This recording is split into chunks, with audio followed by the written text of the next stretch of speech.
happening? It's your dude, the merciless Reece L. Black. Welcome back to the booth. Today I wanted to actually do a somewhat of a second video to a video I did previously. Not too long ago I made a video about 5 points that were made by Kevin Samuels that I respectfully disagreed with. If anybody knows me personally, or if they just know my content, they know my space. I was actually an avid supporter and a viewer of Kevin Samuels' channel, except I go back to the contemporary days of when he was, you know, cologne connoisseur, image, men's grooming, men's self-improvement, right? Before he snowballed into becoming successful in the DNR space, right? So I decided, I thought it was only fair that I would make a video of the 5 things that I do agree with Kevin Samuels on. And the thing is, there's a lot of coaches out there that did not agree with what they may say the recklessness, you know, and the disingenuous stuff that he was saying to the women that called up on his platform. And you have some of those out there that agree with how his approach was, because he was given a bit of tough love. He wasn't coddling, and as you see, he kept on going. He never got flagged. And so therefore he grew and grew and grew because he was just being himself. But let's go ahead and knock these out. So these are the 5 things that I actually agreed with Kevin Samuels' points on. Once you find a skincare regimen that actually works and you stick to it, I'm telling you, you're going to end up getting the results that you've been looking for. Right here, you have the wash that I use daily, and I also have the scrub. So if you are interested in getting those same good results, please, in the description down below, make sure you hit the link. It's going to launch you to the Teach Hanley website, and I guarantee you'll have a good evening. Women and holding themselves accountable. Hold up before you guys hit the unsub button, because y'all sensitive out there in the Black YouTube space. Everybody should be held accountable. Everybody should be self-accountable. Everybody, as an adult, is supposed to be taking responsibility for their own actions, even like the mistakes and the decisions that they made in the past, which ended up affecting their present, right? But one thing I do have to agree with, there are women who do not hold themselves accountable. Now, me personally, my platform, I'm not going to keep on taking all these digs at women like, you women need to hold yourself accountable. I don't even talk to women who don't hold themselves accountable, because I don't care. It's like, hey, I believe that either another woman should hold you accountable, or your friend should hold you accountable, or you should hold yourself accountable. But women that do not hold themselves accountable do not affect me personally. They don't. I don't lose sleep over the silly decisions that they make. That's just me personally. That's why I'm not going to make content on women who don't hold themselves accountable. I just feel like I just don't need to. But he is right at that aspect, though. I do have to agree with that point. There's women that I know personally that do dirt, and when a consequence happens, they never say I was wrong. They will just get mad at, let's just say if they're the side chick, they just get mad at the fact of what this guy has done, or what he didn't do, or how he kicked her to the curb because he basically, you know, wanted to stay faithful to his wife or whatever. And so therefore, she's just like, oh, ain't this some bullshit? Oh, hell no, I'm about to go up to his house. I'm about to go up to his job. I'm about to do this, instead of just moving on and finding her own man. So I do understand that, yeah, there are some women out there that will just refuse to say, my bad, my fault, or I was wrong. Men not having a voice. Now, this has actually been around for years, and honestly, he wasn't the first person to say that. Yeah, Black men just do not have a voice. We can literally speak about something very, very important, and it'll be unheard. Like, shout out to Lapeef Let's Talk, because I, you know, would listen in and, you know, peep the clips from time to time. And I believe there's a brother on there by the name of Logic, I think, right? And it seems that every time this brother is expressing his opinion, the ladies on the panel are looking down like this, like they're on their phone or something.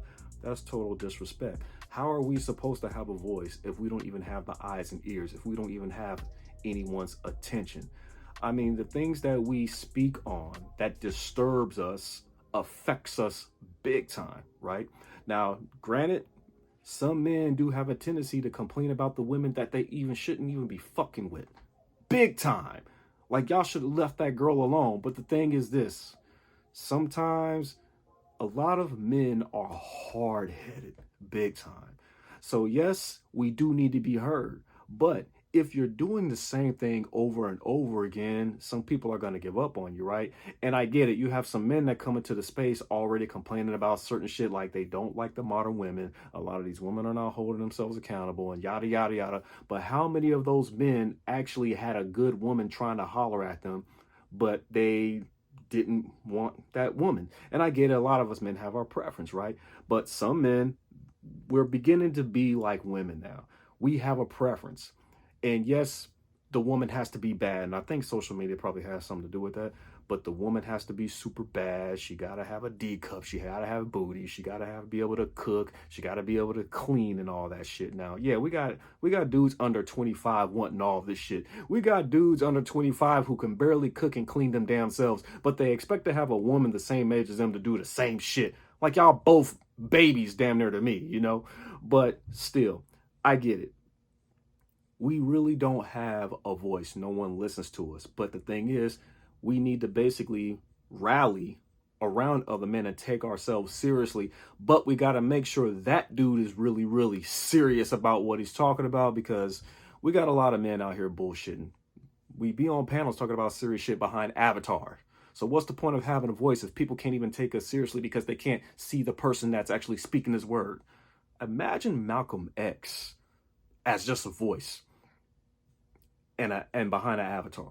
When a man has a preference of the type of woman he wants to be with, especially black men, they come at him. And I've said this before, it's because black men and black women, we were raised to be equal, right? So how dare we have a type when, yeah, we have been height shamed, we've been income shamed. A lot of us, hell, we've been color shamed. A lot of us young boys, yeah, it happened to us, right? And so dang near when we grow up and we get ourselves together and we actually have a type, we have a preference of the type of woman we would like to marry, or maybe because we have learned in the dating scene of what type of woman we do not want to be committed to. So when we end up developing this preference, a lot of people, like a lot of the opposite sex who are not feeling that, they come at our necks. Like, how dare we have standards? And I get that. But we're talking about happiness. And I'm not talking about we are looking for this type of woman to make us happy. No, we are literally looking for the type of woman that we do not mind protecting, that we do not mind supporting, that we do not mind providing for, especially if this is the type of woman we want to be our homemaker, or the type of woman that we would love to be our financial partner. You kick in on the bills, I kick in on the bills. We both can stack chips and take trips. That's just how we do it and everything, right? But the last thing we want to do is be with somebody that's not our first choice. Don't throw stones, but I get it. And for somebody that used to work in endocrinology, it is sad. And I'm gonna tell you this. The whole weight thing is very, very, very, very serious. It is. And I'm gonna tell you, when I used to deal with patients at the front desk, when they tell me their stories of their regrets and everything, first of all, a lot of these people, the men and women, did fall into a depression, which ended up causing them to eat, whether it was loss of job, whether it was divorce, whether it was a death in the family, right? And a lot of these people, as a coping mechanism, started eating junk, didn't do anything. And they fell into a deep depression. And as time went along and they gotten older, that weight caught up, that energy dropped, testosterone dropped for some people. And yeah, what you saw is what you see. But now when we end up having like some of these big girls and big men, yeah, BBWs and BBMs, when you guys come out talking about people are shallow and everything, it's like, look, a lot of big girls don't check for big men. Big men will check for big girls, which is hilarious. But I get it. And it goes the other way. The same with being skinny. Because there are literally women who can be 5'2", 120 pounds, and they will not mess with a brother who is 6'1", 140.